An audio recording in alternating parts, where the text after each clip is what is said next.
This one's all about Stranger Things Season 4. Maybe we'll get into a little bit of other things, but I'm telling you, big spoilers are abound. We are going balls out, balls deep, cock all the way to the base. We're not fucking around here. This show did something to a lot of people, and we're going to talk about it. Let's get it going. Real Talk, bring us in. Real Talk, the metaphor messiah, man. I got this one. Let's go. You ever seen the morning star? Mr. Metaphor Messiah, back to show you who we are. I represent a legacy, a pothead like the 70s, a different kind of mind. They say we only speak in melodies. Legend in the game, I think I found a solution. Got a crazy kind of flow, I need a verbal institution. Monster on the mic, I feel like hip-hop then adopted me. You pussy niggas shook, you let them turn this to a mockery. I give a fuck about their recognition. I'm trying to spit the fucking truth, somebody get the message. These politics, they overstate the obvious. They shooting like Stoyakovich, it's war on every continent. Deeper than you know, I'm what you hate if you the government. Young black with heart, I put an X on the establishment. It's a Stranger Things type of evening. I'm Dead on Dave. Welcome back. I know it's been a week. I apologize. I'm sorry. A little hiatus, a little hiatus as I was running a grown-up business for the last couple of weeks. But now the true owners are back, and I am back to my pauper status. But Copious king to all of you. But what draws me back on a Monday with the Nixie to the Nax, who is also here? Well, not too many things could. But Stranger Things, that is certainly one of them. Nixie, you finished? Thanks, I can't believe it. So you caught up today. You finished today. Yeah. Yeah, I marathoned it. Yeah, I finished it in 2 sittings. I think I was done within 24 hours of its release. I fell hard on this Nixie. I fell in love with it quick. I fell in love with it hard. You ask me now. I'm already going to say it. I don't care. Here right in front. Best season. This season gave us the best episode of the series. It's the best season of the series. I can't wait for July. I'm arcing rows of jism. What'd you think? The quick thoughts. We'll start simple. We'll start simple because there's so much. The show was fucking insane. The way they decided to tell the story. Where do we begin? Give me your first impressions. I don't know. I was already quite pumped anyway because of all the footage and stuff that I'd seen, but fuck, I was not prepared, especially today because I watched the first episode and then I had to wait a couple of days to watch the episode 2 and 3, and then today I binged it from episode 4, and oh my fucking god, I'm so glad we didn't watch episode 4 last night because I would not have wanted to stop. Yeah, you wouldn't have been able to. Like the first couple of episodes were building, like they were setting up all the stuff that needed to be done and everything in an engaging way, but then episode 4, I was like, whoa, fuck, that pulled me in, and I was like, fuck, I'm so glad if we didn't watch that last night. I would have ended up watching the entire thing. I would have been up till fucking 8 o'clock this morning just watching fucking Stranger Things. The first 3 episodes did a fantastic job of setting the table. What this season did, what the other seasons really haven't been able to do, was give us a meaningful bad guy. And we didn't even realize we were watching an origin story. And there's origin stories all the time. But when you get a backdoor origin story, that's also a double twist on an origin story. And then an extra little slice of a twist in there just to fuck you up a little more. They really threw it all at the sink. And some of it I knew. Some of it I saw. But in those first 3 episodes, what really stood out was, and I thought it was bad writing at first, but the way that the story turns, it all makes sense. Their lives were boring. Their lives were turning normal. They were becoming normal, boring, disconnected, not being true to themselves, some falling into serious depression, post-traumatic stress. I mean, there was so much that they hit on, some very hard, some not very hard, some very lightly, but it was done very well, and they made these kids' lives ready for the next big adventure, but they did it in a different way than they've done it before.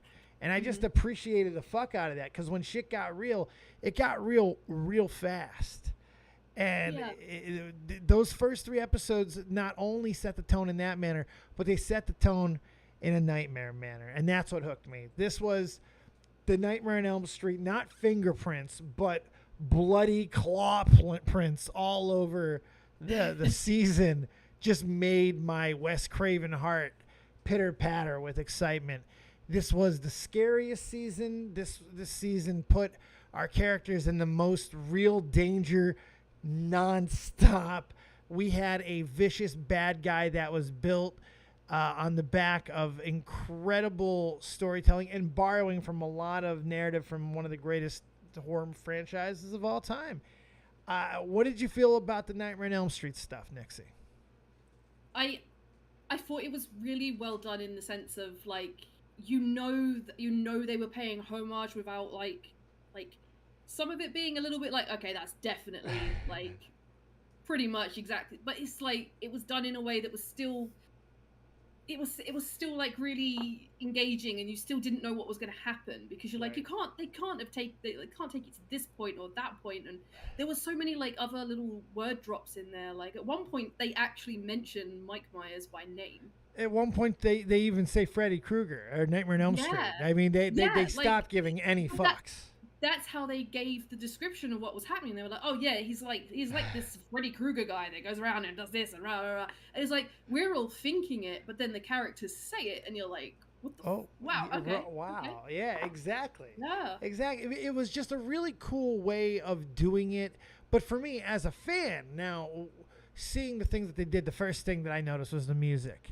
You know, hearing the way they incorporated the original score into the music was like haunting, and you just heard it and you knew immediately. I mean, it was just one of those cool things. The red fog, explaining the upside down in general. That'll be later in the conversation, I'm sure. But just the way that they were able to just tell this entire wonderful little world inside the upside down, but still have the upside down fingerprints. But when they started bleeding the nightmare stuff, Nancy was the obvious one. Nancy's been around forever. Nancy being, you know, one of the scream queen of the franchise, played by Heather Langenkamp, very beloved in my book. I love Heather Langenkamp. I love that character. I love that movie. Nancy in this one being, you know, super sleuth, putting her poor co-editor, whatever, he really wanted to hump her leg real badly. Put it, Fred. Yeah. But the one that I think I was noticing people weren't saying was Chrissy. And I was like, Chrissy, immediately. I was like, Chrissy. Not a lot of people caught it, I think, because Christina Gray wasn't called Chrissy in the first movie. She was called Tina. But her name was Christina Gray. So I love that one. That one was cool. And also being the first one to die, being up on the ceiling, you know, close to the ceiling, was a cool, just everything about it. It was just nightmare. Even his hand not being exactly a fucking claw, but that motion, it's just, it was all just Robert. And it was awesome. I loved it. Oh, God, nightmare stuff. What did you feel? I thought it like the first episode. I was a little bit like, okay, what has this got to do with anything we've seen before? Because I was like, okay, maybe was she exposed? Was this happening? Was that happening? So I liked the story, because by the time it got to the next kid, like when it got to Fred, I was like, I started to piece little bits together. I was like, I see what he's doing here, and I kind of like managed to get there, but not quite get everything. So I like that. But I think the reason that this season was just so good is because, like you said, it started so boring and so normal, but that's what made it relatable, because like they were just being like, they were kind of like living the normal hum and drum day-to-day life of like, well, everyone's going through right now, everyone's fucking depressed right now, you know, everybody kind of relates in some way to a shit, this bad thing happened and we're all going through it and recovering from it, and everything's like some not well. Lucas trying to adapt. If something bad happened to you in the real world, like if something supernatural happened to you in the real world, the first thing you would do is compare it to something you've seen before. So that's why I loved the fact that they did do the whole like, oh, it's like, and he explained Freddy Krueger, and like they said Mike Myers, and like they did the whole oh well, this looks like this horror movie, and they're like, yeah, we're like the directors are like, wink wink nudge nudge, look, we're paying homage, but to us, we're like, if something bad did happen in the real world, the first thing your brain does is go, oh, that's like, this is happening or that's happening. You try and make sense of it by connecting it to something that's already existing. So I really liked the way that they did that, because it made me feel more like I knew more of what was going to happen before it did, and then they still managed to do twists that kind of throw you off guard a little bit, and you're like, it's always been their charm. They've been doing that since the beginning with the D&D stuff. Remember, this is the cast that names their bad guys after D&D characters. It's that wonderful charm, the way that they hit it. I love it. You know what the best part about that is that when they started like throwing the seeds, like, because the first episode I watched with my friend, and he's the big D&D nut. He got us into D&D and everything. Yeah. And the first thing he said was like when they were making fun of them for being satanic and that article coming out and stuff, he was like, well, that's how it was. That's how it was originally seen. Like in that era, people thought it was like cults and magic and voodoo, and people really didn't like it because they didn't understand what it was. It's just a fucking dice game. Yep. But like it was just really well done, because it was literally showing the outcast kids from a different perspective. Like usually when you say, oh yeah, you play D&D, you're a fucking nerd, whatever, but like people didn't think they were nerds. People thought they were fucking cultists. Yeah, that's hilarious to me.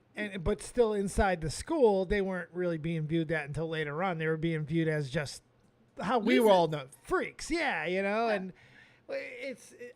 there was a good juxtaposition between those two, which I really enjoyed as well. And then watching it seep in later into the season, they planted the seed, and then it fucking spurs into this wonderful fucking plant later on.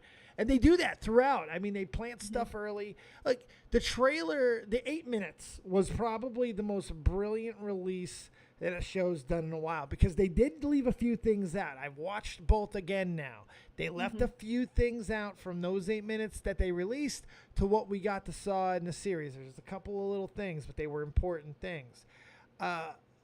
They really did paint 11 as the killer there, and nobody really questioned it too much. We didn't really have reason to. We've seen Elle's anger, and those first 3 episodes do a real good job of giving us a reason to doubt her. I mean, she whacked that fucking bitch. Now that bitch had it fucking coming. That little bitch had it coming. I was literally screaming at the TV. I was like, fucking hit her with the skate. You can't hit her with a skate, Nixie. No. I was cheering her on to do it. I mean, what does that say about me? I'm not hit okay, him with a skate. I know, but you can't do it. Jesus. You can't do it. No bueno. But as viewers, we're all sympathetic with her in the first place, because she's the hero of the story, and now she's had the one massive identity that she's had has been ripped away from her. But it was just so good, because I was like, oh man, come on, she's a badass. They threw the milkshake over her. They really went all out on her ass, man. That was fucked up. And she got so upset, and I'm like, how many people in their life has had a bully push them over the edge, and then they do something bad, and then they're the bad guy, yeah, because they were pushed to a point of seeing the red mist. It was just. This time they filmed it. This one shouldn't even been a question. They filmed it. They did it in front of an entire skating rink. Everybody should be going, well, no fucking wonder we bullied this girl. We were all doing it, the entire skating rink. It's like, holy shit. Jesus. Yep. And then she whacked that bitch, man. They did not fuck around with that. She hit the shit out of her. Well, I like what they did. With that portion of it, some of the kids didn't really matter. Turning Jonathan to a stoner. Will was insufferable. Will was so fucking insufferable. It's just like a little puppy. Looks like Daniel Radcliffe. I feel bad for it. That's what I said to Jason. I was like, oh my fucking God, Harry Potter. Will Byers is literally looking like Daniel Radcliffe these days. He is literally Harry Pottering with the Beatles haircut. What the fuck was that? I know. I mean, bless him. I think he kind of try and grow that out. No, he likes being awkward. Hey, I was an 80s baby, and I had a bowl haircut when I was a kid. I didn't have a choice. My mum put the bowl on our heads and just went round, and fucking hell. I am a bowl cut survivor, Dave. I don't know. yeah. That's tragic. It really is, and I weep for you. But I don't know what it's gonna be. Will's gonna drop a bombshell, and not the one we all know. You know, they're not being fucking subtle about what's going on there. But this painting, Will's gonna do some shit. Will still has a fucking connection. That's one thing that I'm noticing. There's connections all fucking around, and they really have done a good job of planting seeds early. Just we're gonna go a little deeper now because episode 4 is one of the best episodes of television I've ever watched in my life.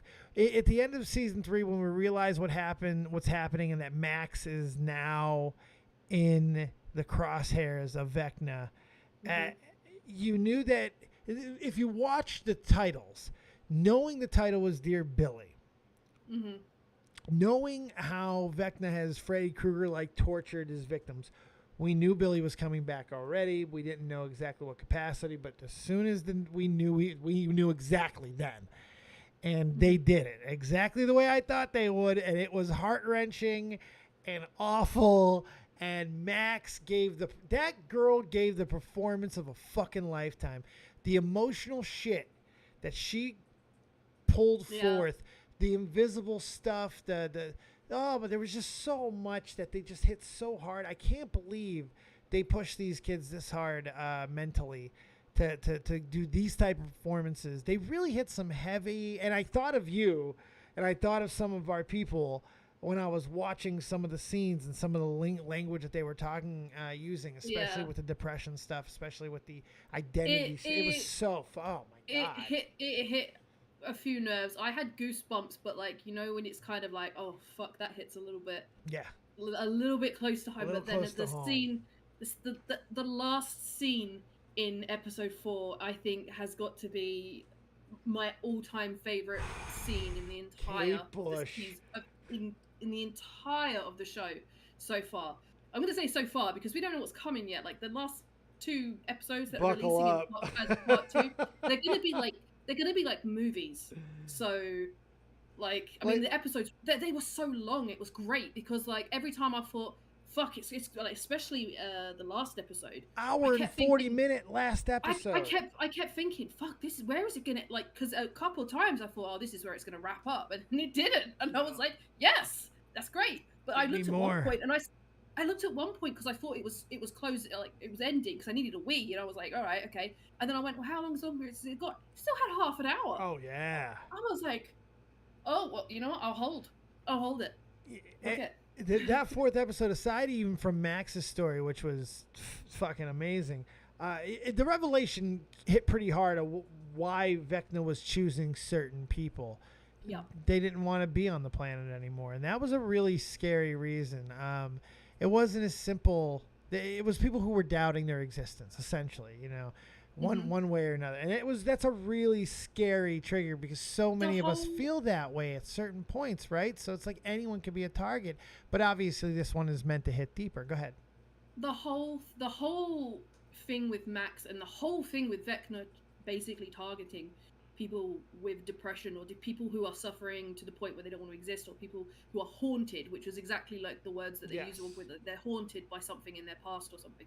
Like that whole situation is like a massive giant metaphor for depression in itself, because like the whole, like, if you want to live, you're gonna have to find a reason, you have to cling to something. And so many people, if not every person I've ever spoken to about depression or any kind of mental health issues, the connection to music, like that's what gave me chills, because everyone has that song that can just hit them and find them, and tether you to the real world and make you feel something when you feel like you don't feel anything anymore. Like that's the way that they did that. Like I'm actually getting goosebumps just thinking of it back. It was beautiful. It was intense. It was so intense. I literally came off that episode and was like, I need to breathe, because it was It was emotionally it was charged. mind-blowing. And it wasn't even just her story in that episode. We got so much, and that was a crazy. The girls sneaking or getting into in brilliant fashion, getting into the fucking facility. We get the Robert Englund cameo. Well, not even cameo. We get the performance of Robert Englund properly. Even though I still think he might be voicing Vecna, but I'm not 100% sure on that when he is actually Vecna.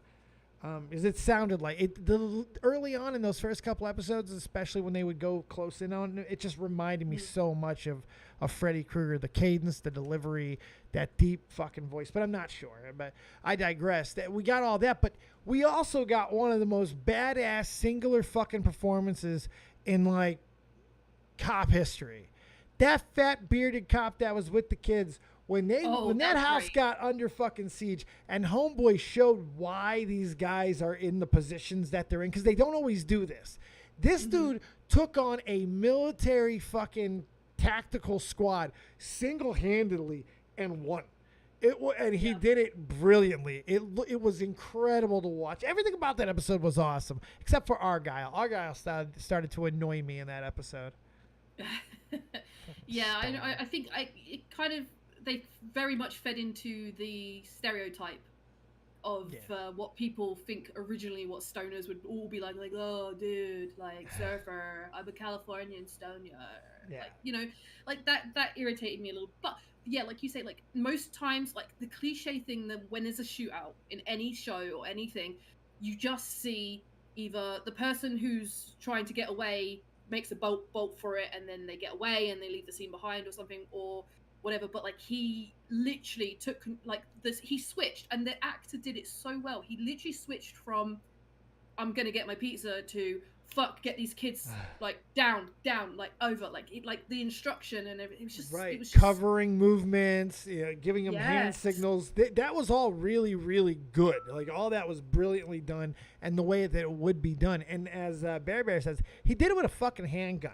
But you can, if you use tactics of layout and house and timing, you can, and he did, and it was just awesome. It was so cool. It was just brilliantly paced as well. And we had all that going on while 11 was taken now. 11 was gone at this point, going to get her powers back, and then we would see what that would be. The vehicle to get us to where we need to go, the memories, unlocking everything that happened, when did you put it? I put it together as soon as I saw the creepy big head fucking guy. I was like, all right, he's one. As soon as we didn't see anybody, but I didn't get the Vecna connection until the end. Like, even though when Robert Englund was explaining that his son, and when he said his son was sensitive, and like fucking the when he went into the coma, my ears perked. I wanted to say something out loud. I just didn't, but I knew it wasn't right. It felt fucking wrong, but even so, it didn't all hit. And then especially to see that why it connects, that she beats him, creates the rift, sends him through it, turns him into the beast that we see now, and it's been him all along. He's landed in the upside down, and basically he is the vines, all the vines that we've seen, that's him. He's controlled in ways that we didn't even realize. It's just so fucking cool. And man, hell is coming. Hell is coming. My interest now is a lot of the stuff. I mean, obviously they have to have that supernatural element to it that we might not always get the explanation, because like, I love that because Dustin says to Steve at one point, he's like, do I have to explain everything to you? That was so meta. Like, where did you get the torchlight from? Where did you do this from? What did that happen? He's like, do I have to explain everything to you? And I love that because that was just a tiny little nudge to the fans to be like, why are you questioning? Like, don't question every little detail. You won't enjoy it as much. Just go with the ride. But I don't think we'll get everything explained. But like the fact that this entire situation has been one child who was sensitive and then became fascinated with spiders and became like a psychopath and became obsessed with the chaos that and how humans try to control things with rules. So Elle sending him to the upside down, like so he didn't create the upside down. No, the upside down has always existed. He's used the upside down when he found it in there. He's become the creatures that are coming. Are they created by him, or No. did they exist in there all the time and they were happy? Some of them, they're old gods. No. They're old things that already existed, but he's been able to adapt to them and use them because of they remind him of certain things. There's a lot that they told that they really got that I was impressed with. First thing, what you said with Dustin, this is what really got me. That wasn't just a reference to the crowd. That was a reference straight to fucking dumbass Steve himself. Steve couldn't fucking find his own flashlight. Everybody else just goes to the store and buy a flashlight. Steve is still as much development that he's had. And I do think two characters are in serious fucking danger, guys. Two. One of them is Steve. I think he's fucking dying. Nancy, they're making it too obvious. Nancy looks like she's going to be the one, especially with the end, the way they ended it there. But I think Steve's going to sacrifice himself.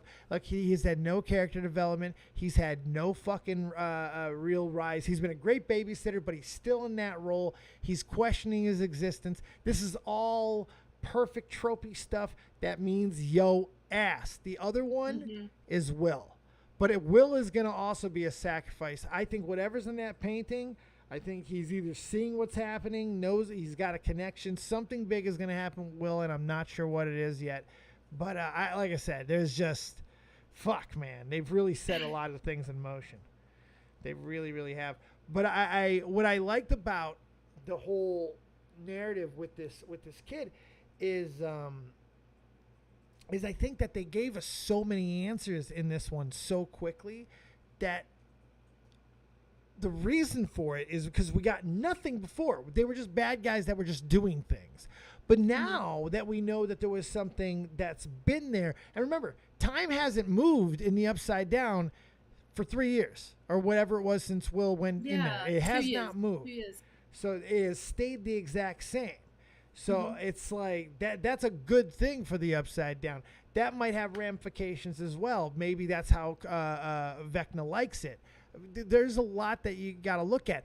Also, he seemed genuinely surprised when Max was able to cross into his part of it, the red version of it, and not just in the Upside Down. He seemed genuinely surprised. I think he has a harder time with these kids because their connection with the Upside Down. There's so much that I think is going to feed into it, but I think he's been doing it all along. He targets them because she did this to him. She sent him in. She created the rift. I know I'm rambling, but I can't help it, man. This show has got me fucked up. This show is so great because it does just make you go, what the fuck? And then you start to theory craft and stuff. But one of the things I'm going to point out is that because this entire series has been very has a very heavy D&D narrative to it. Yeah. And if you kind of pay attention to what's happening in the D&D campaigns as well, you'll find that there are little subtle hints usually of what's going to happen, like what they kind of run parallel in their own ways. Yep. So remember in the D&D campaign in I think it's the first episode, and Eddie says there is no shame in running because the whole party's dead except for 2. Yes. I want to point that out. So the number is 2. There will be 2 people who have got to take it down. And if Elle's one of them, there's got to be someone else. Maybe Will, maybe someone else. Maybe it's Eddie, because he's been making a big deal about how he always runs away. But like in D&D, it is a genuine rule of like, there are campaigns like the one I've been playing, Strahd. Like the first encounter you have is designed to teach you that you have to pick your fights. You have to run away sometimes. Yeah. And then later on, you come across the opposite where you're like, no, this is the time you have to fight. You either fight or you die. And like, I think they'll end up in that situation. And I think that there'll be 2. The number will be 2. Well, yeah, as I just said, I think 2 people from the cast are going to die. I don't know if 2 people will survive. Only 2 people will survive. I have no idea. That one, I couldn't. Kill everybody but 2? That's a bold one. I'm not sure if that's the way they'll go. No. I don't know. I think it might be because they killed the entire party except for the 2 in the campaign. Remember, it was like a 7 or 6 or how many people were there? Like 6 people, and only it was Dustin and what's her name, Erica left. Everybody else was dead. The three people from the 3 older kids. Yeah. So I mean, a bunch died. I don't think they go that route, but I do think 2 people are gonna die. I do feel they've set us up and they went so close to killing Max. I mean, they fucked me up. They walked right to the door of it, and that was hard. That was hard. That was hard to watch. Oh, when she went up, I was like, holy fuck, are they really? And then even when she was running, I was like, she's not gonna get there. She's not gonna get that was such a good scene. It was like it should have been obvious, but in my head, I was like, no, they're gonna do this, they're gonna do that. And, like, my brain was in so much overactive like thinking mode that I was getting lost in like the idea of like they're gonna pull it from underneath us. They're gonna pull it from And then when she got out and she was like, I'm still here, and I was just like, holy fuck, that hits hard. That hit me like a fucking ton of bricks. That might be why I've got such a headache. It could be. They really decided to fuck with people hard in this one, and they went deep with it. Elle's story, Hopper's story. We haven't hit on that whole thing yet. Oh my god, Jack and Hagar was there. Good God, it was insanity. Oh, I loved that actor. Which one? The one who played Anton? Good. Yeah, or he was good. Enzo or Jack and Hagar, whichever way you He was prefer to great. think of it. He was fantastic. He was so good.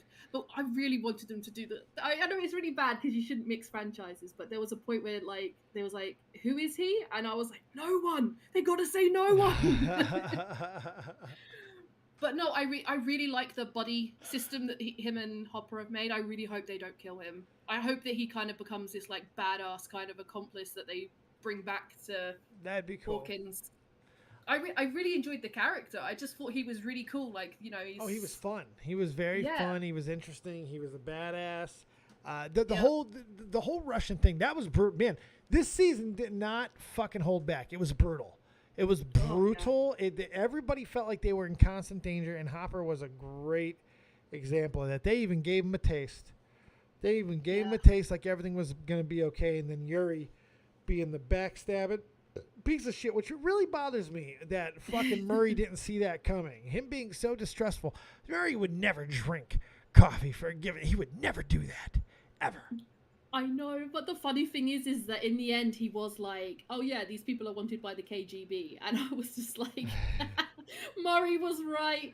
I love Murray. I don't know what it is about him, but he's got this charisma that I just, like, he looks like someone's creepy uncle that you just, you know, you don't deal with him or whatever, but like he's just so fucking funny in the way that he's so like great delivery, nitpicky, and yet so quick with it and stuff, and he's just so good. He and Joyce made a very good team. I love that he fought children. That was his black belt training. That was hysterical. And then like, it worked. I won. He empowered himself by remembering that he took out a 16-year-old. That's right. Because my arms are like whatever the fuck. My fingers are like arrows. My arms are like iron. My feet are like spears. Spears. It was so good. It was really just so insane. And I think one of the reasons why the first few episodes nobody really seemed to some characters didn't have much of a story is that as soon as they get into the meat and potatoes, what's going on, they all start to have serious stories. And then I don't think we see Will and the boys for like the last 2 episodes. No, they did. They were very obviously missing, but on the way to Nevada. They're but they're traveling. They're traveling. That's right. The Romani. Yes, they are. But I wonder if they brought Susie with them though. Right, kidnap Susie. I don't think so. Yes, we got to see Susie. We got to go to the Susie home. Yeah, but I just love because like she always makes this big deal of her family being super religious, and then when they get there, it's just anarchy. Like the daddy's literally locked himself in the office and just letting the older kids like take care of the babies, and the babies are just fucking running the house. I loved it. I was like, wow, yeah, no.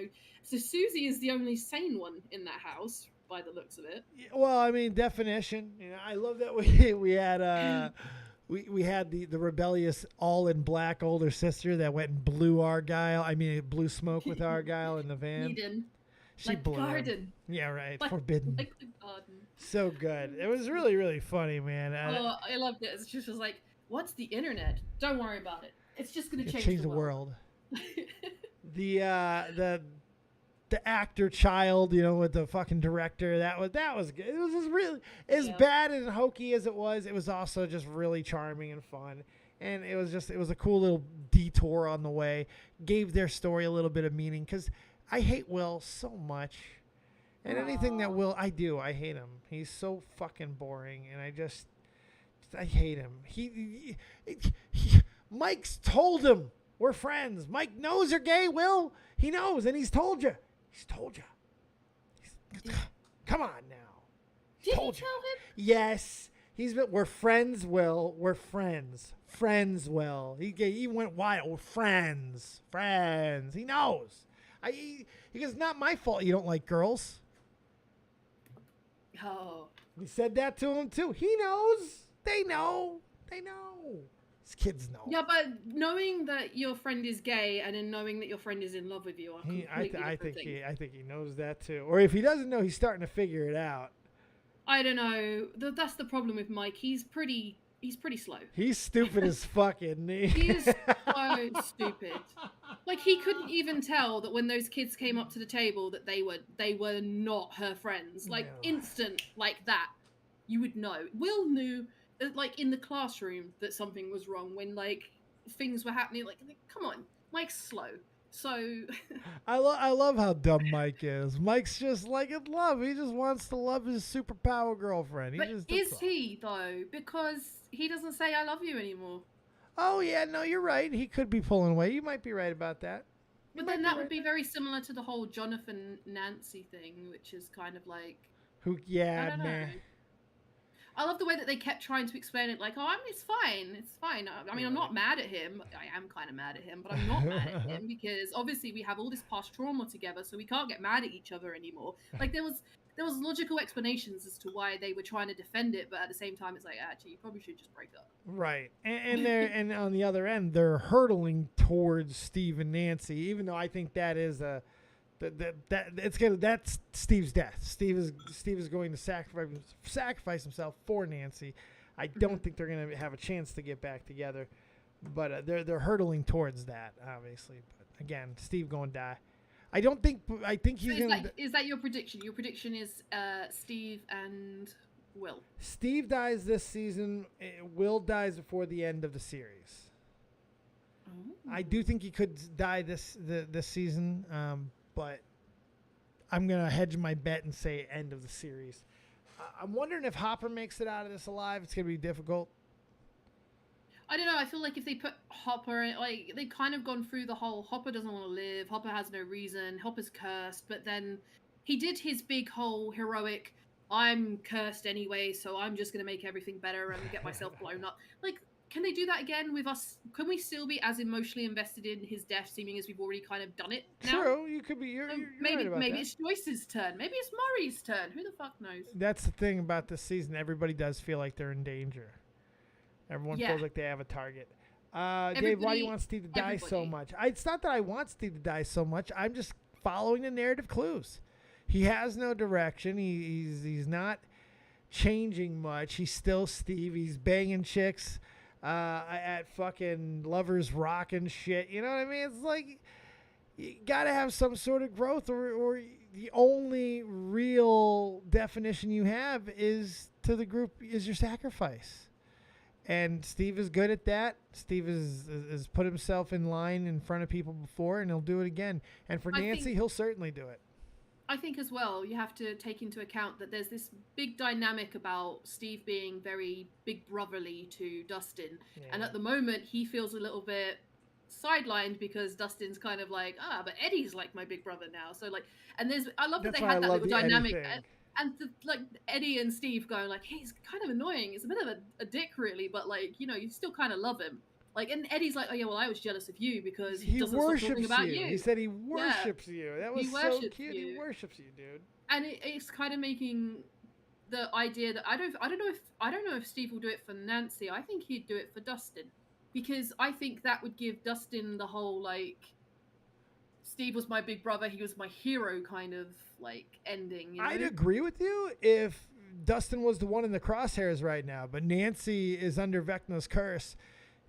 She's gonna go, and I don't think they're gonna kill her. I think as much as I think that they should kill Nancy at this point, I don't think they're gonna pull that trigger. I think Steve will sacrifice. Because why? runs so hard the Get Back Together story, and why hasn't Steve moved forward? So Steve, if it was Dustin in the place, I would agree that it would be Dustin, but unless they switch out Nancy somehow, he ain't gonna let Nancy die. He's gonna sacrifice himself for her. That's what I think. Yeah, I can see it. We can see it. But that's We'll that's see. my logic. We'll see what happens. Who knows? But you know what the best Technically, is? it could be both. It could be both. It True. could be another Hopper situation where someone has to take the fall and Steve decides to be the guy, and then everyone has to deal with the fallout.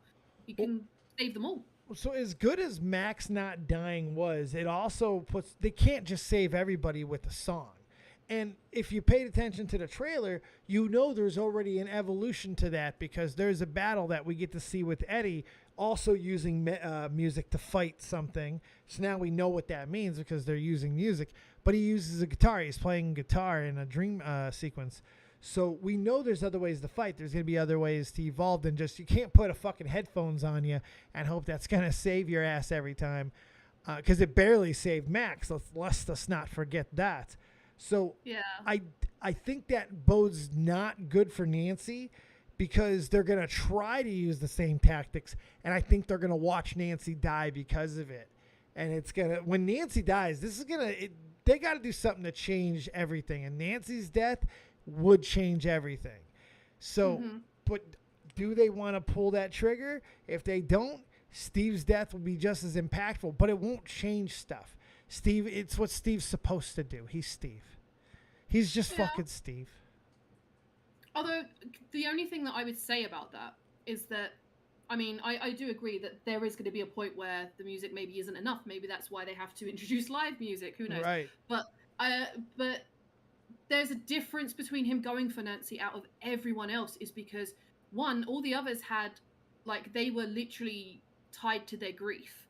Whereas Nancy's not like that. So he's picked Nancy for a reason. I think... Well, we picked her for an obvious reason. What are you talking about? She's tied to grief.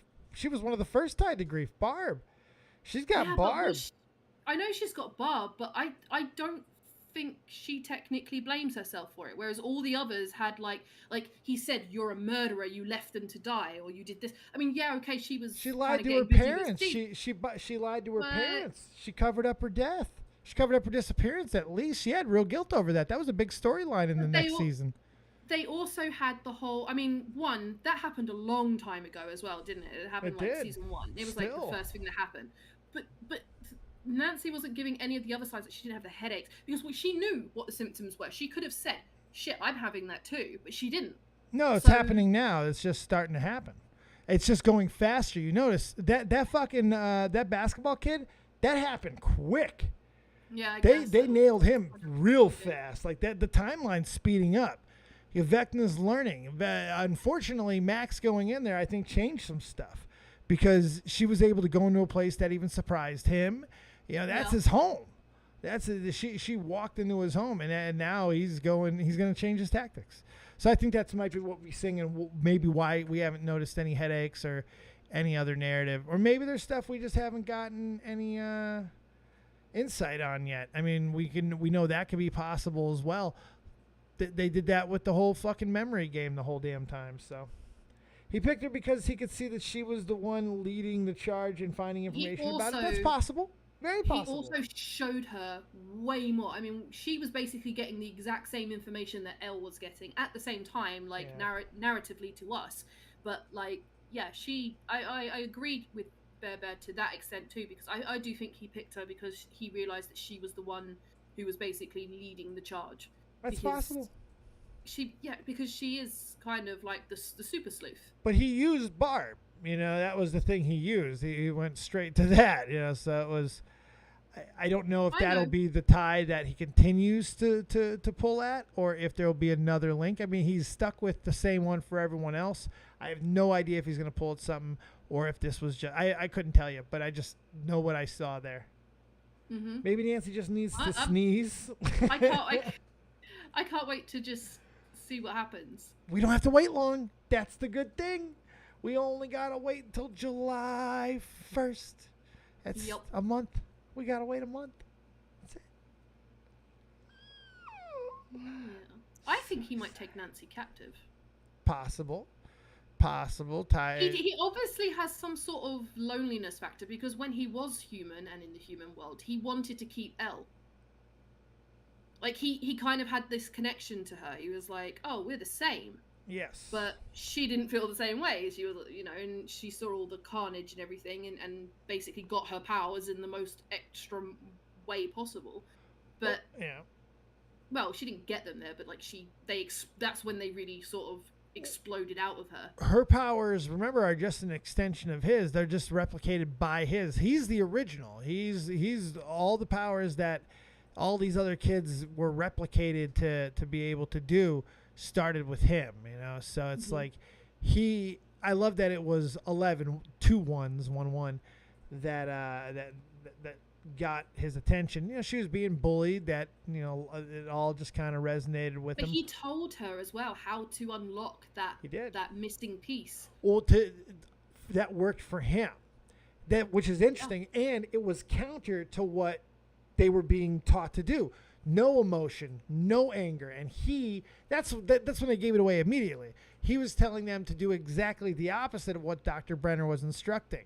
He was saying no emotion, no anger, and he was explicitly telling them to use an emotional moment to draw power from. That's dark energy, that's dark power. So that was a big do it up into the dark side. When he finally goes to Hawkins, when the team meets back up, it's going to be a legendary moment. It's going to be one of those pop moments, if you know what I'm talking about, you sons of bitches. Mm-hmm. But there's so much. It's just it was such a crazy ride. I want to watch again. I want to watch the whole series again.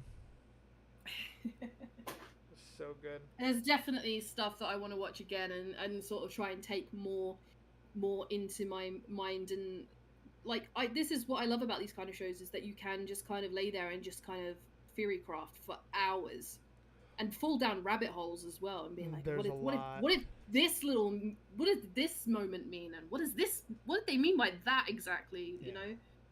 And there's gonna be a lot more of that too, because now videos will start being made, and again, we don't have to wait long. We're gonna get more footage here real soon. I can't wait. Do we have anything else to say on this one? Because I don't mind calling this one early and then getting ready to figure out what we're going to do the rest of the night. Because I know there's Raw tonight. There's some interesting shit going on there.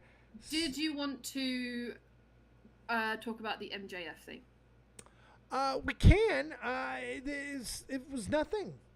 He showed up. Yeah. He showed up and he got squashed. Well, 7 minutes is hardly a squash, but he showed up just like I thought he would. It feels rotten to me. They're all so terrible. MJF is awful at his job. He's so unbelievable. It's like, you're going to fucking go ahead and pull this game when you're under contract for over a fucking year. And then when you do no-show, you're going to make sure you get photographed playing slot machines? Shut the fuck up. Shut the fuck up. And Tony Khan, he had to stop talking. Work. It's a work. And he'll resign or something. I don't think he's going to leave the company. But I could be wrong. I could be fucking wrong. It just doesn't smell right because of the whole thing with Sasha going on at the same time over in WWE. Yeah, they saw how much buzz that got, I think, and they kind of went, oh, I want some of that. You might be right on that one. They are fucking finky rats. Ratty fink rats. But I don't... Fink ratty rat finks. Can't stand them. Can't stand him, and now they got a Punk as champion. Yeah, I saw that. Apparently, it's like a decade since he was the last last time he was had a championship or something. Like, 40+ old fucking Punk. Rah. Can't wait. They only put the belt on him so they can do him and Okada or him and fucking Ospreay at the Forbidden Door. Suck my forbidden door. That means my asshole. Oh. Oh my. Your forbidden door. It is my forbidden door and all. Yes. Mm-hmm. Wait, has Bear gotten off the AEW bandwagon? Is there always be anti-AEW? I can't remember. Feels like he once sucked a tit. Sucked at the tipple? At the tipple of the AEW nipple? Tipple nipple? Mm-hmm. Tipple nipple? A little tipple at the nipple? A tipple of the suckle of the pupple? Yep. I don't know what else I'm doing tonight. My voice is kind of bothering me a little bit, so might take a little break, get a little drink in me, feel a little bit better, then fire it up, and then watch Raw, play games, and be merry. Nixie, how are you feeling? I have a pounding headache. I actually think Vecna might be coming for me, so... That's not good. We'll start playing music you love. I've been doing that all day to try and help myself. Kate Bush working? Hashtag more Bush. Hashtag more Bush. I was really happy that Kate Bush got some love there. Ah. I don't even like that song. No, it's not my favorite of hers. No. But hey, more power. Yeah, hashtag more Bush. Hashtag more Bush. Yeah, I'll decide close to the time if I'm going to watch Raw or not. Okay. All right. My head is bounding. Your head's fucking doing it. So I'll more likely be over on Twitch before then. Just let me know what's going on. I'd like to see comments in the comment section of people's favorite moments during the season, though. Yeah, I wish more people were talking in there. Yes, I would love to know what you guys think of this season, your rating, what was your favorite episode, what was your favorite moment, what are your theories, where are we going, who's going to survive? I want to know what you guys think. This has been a great season so far. I am ready for the ultimate movie marathon. Yes, my body's ready. And we got to watch Bob's Burgers. I've actually been putting out some feelers on that to see if I can make this magic happen. I couldn't find it yet, so I'm hoping you can. No, but we'll see. I want to see that shit. I really want to see it. Do you know what? I've seen so many people raving about it. I've heard it's amazing.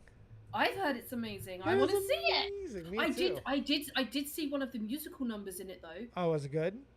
It was good. That's good. It was good. There's a big meme thing going around because apparently Family Guy made a joke about Bob's Burgers and how the animation was drawn in a car or something. Looks like it was drawn in a car. Oh wow. And then a lot of people have gone around and they've put that clip of Family Guy in and they've tagged the clip of the musical number and the way it's animated and shit, and they're like, get bent. So it was really good though. Like I don't know how you feel about Bob's Burgers movie spoilers. I mean, it's I don't really care too much. I just want to see the movie, and I'm going to. And Yeah. you know how I feel about Bob's Burgers. I love it so much. Yeah, I have got some feelers out for. I'm excited for that. I need Shorzy. Shorzy's out. All of it's out. Mm-hmm. So lots of good stuff. Obi-Wan at some point. We'll get into that as well. Is that high on your priority? It's definitely on my list. Yeah, mine too. Top of my list. Not the tippy top. I still need to watch Doctor Strange. I haven't seen that either. But Yeah. I have heard a lot of stuff about what it sets up, so I need to see it before it gets any more spoiled for me than it is. Yeah, me too. We need to work on that one as well. Yep. All right, let's get out of here. Go rest your pounded head. I'm going to go rest my pound in everything, and we will see you guys one way or another a little bit later on. Go check us out over on the Twitter, the Twitch, and all the good stuffs everywhere. Nixie, next, Dead on Dave. We'll be around. Nixie, final words. Aw, Rivy. Don't acknowledge him. Did I miss much? Fucking asshole. See you on Twitch, you old grandpa. Nixie, say goodbye. Goodbye. Goodbye. Farewell.